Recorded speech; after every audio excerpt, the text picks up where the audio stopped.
All too often we face situations where people call and ask us what they should have done or what they should do when they're involved in an accident. Right. In this segment, we're talking about what you should do after you've been injured in an accident while essentially you're still on the scene of the accident. Gary, let's talk about those issues. What's the first thing a person should consider or doing or address when they've been in an accident? The first thing they should do is, if they need medical treatment, they need to seek immediate medical treatment. Far too often we have people come in and ask us, or we just hear general questions of they said they were hurt at the scene, then they said they denied they were hurt to the police officer, they were denied they were hurt even though they really were hurt to the other party and to any witnesses. And so that's what the police officer writes down, that's what the ambulance people write down, and they decline to go anywhere in an ambulance. What kind of problem does that create later on as you're processing the claim? I'll guarantee you these attorneys for these insurance companies, when they take your deposition or they take your statement, they want to know, well, you told the police officer you weren't hurt. You told the witnesses you weren't hurt. And if you really were, you would have told them. And it hurts your case if you're legitimately hurt in an accident, no matter how small, no matter how large, if you deny it and if you don't seek medical treatment. All right, let's say I've been in the accident and the police haven't shown up yet. What should I be doing? You should be asking the other people how they are. You should be gathering the witnesses' names.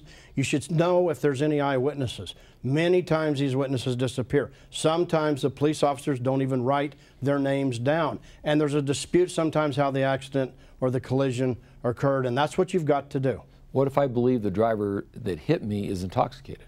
If you believe the driver's intoxicated, drunk, or even in some cases they've overdosed on prescription drugs.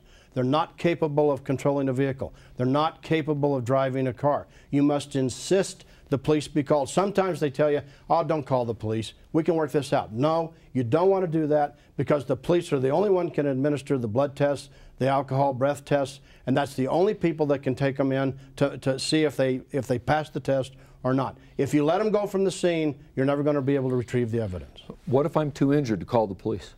If you're too injured to call the police, you need to ask help. Ask somebody, ask a bystander, ask an ambulance, an EMT technician. You need to ask for help to somebody, please call the police. And if I don't feel that I have an injury at the time and I'm not asking for medical care, and the next day I find that I'm hurt, I wake up with pain, have I lost my case because of that? You haven't lost your case. Some symptoms onset later. Some of them onset the next day. Sometimes people think I'm a little bit sore in my neck, I'm a little bit sore in my low back, but I'll just tough it and I'll see what happens. They go to bed, they wake up. Some of them can't get out of bed. Some of them are very sore when they get out of bed and they have range of motion issues, cervical neck issues, lumbar low back issues, and therefore you got to go to the doctor. You have to go, because if you don't go, the insurance company for the at-fault party will use it against you to defeat your claim.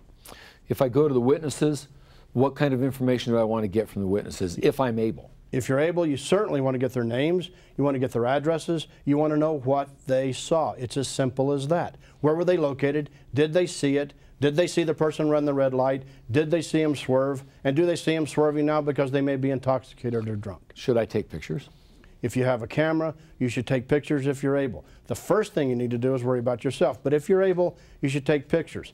Insurance companies sometimes say, that's not the debris. Those aren't the skid marks. That's not the real damage to the car. You must be able to protect yourself and prove what happened through witnesses or photographs.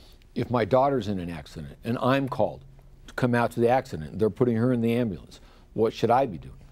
Make sure your daughter's being taken care of medically. Make sure you're satisfied, you're happy with the medical care. Then you need to preserve the same evidence we're talking about the collision, about the property damage, the witnesses, the police officers, and the condition of the person who caused the accident. What about days when there's accident alert?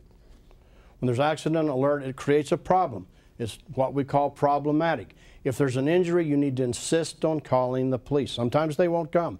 If they're not going to come, you need to gather the evidence from the witnesses and be able to prove exactly what happened, because most of the time later, the at-fault party either disappears, denies it, lies about it, or changes the story. Is it important that I go down and report the accident from accident alert? It is very important. You report it on the phone, try to get the name of the person you're reporting it to, and then you go down and fill the paperwork out at the police station. You can order the paperwork to fill it out.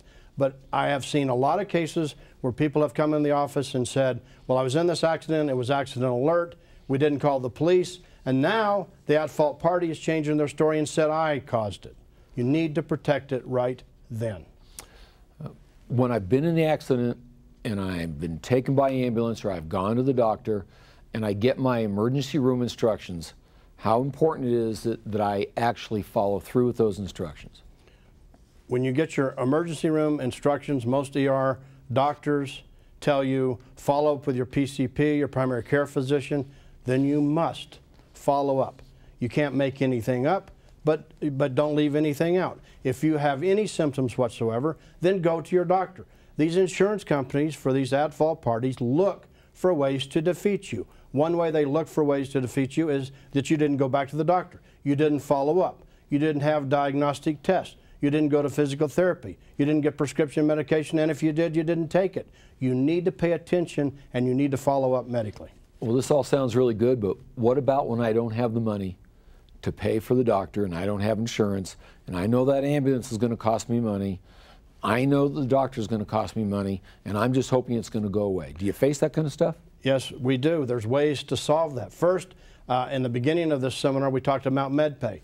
If you don't have MedPay and if you don't have health insurance, you can still go to the emergency room. They will treat you. They are required by law to treat you. Then if you're going to go to your PCP or primary care doctor, arrangements can be made with the doctor to pay the doctor and receive treatment, even if you had no MedPay and even if you had no health insurance.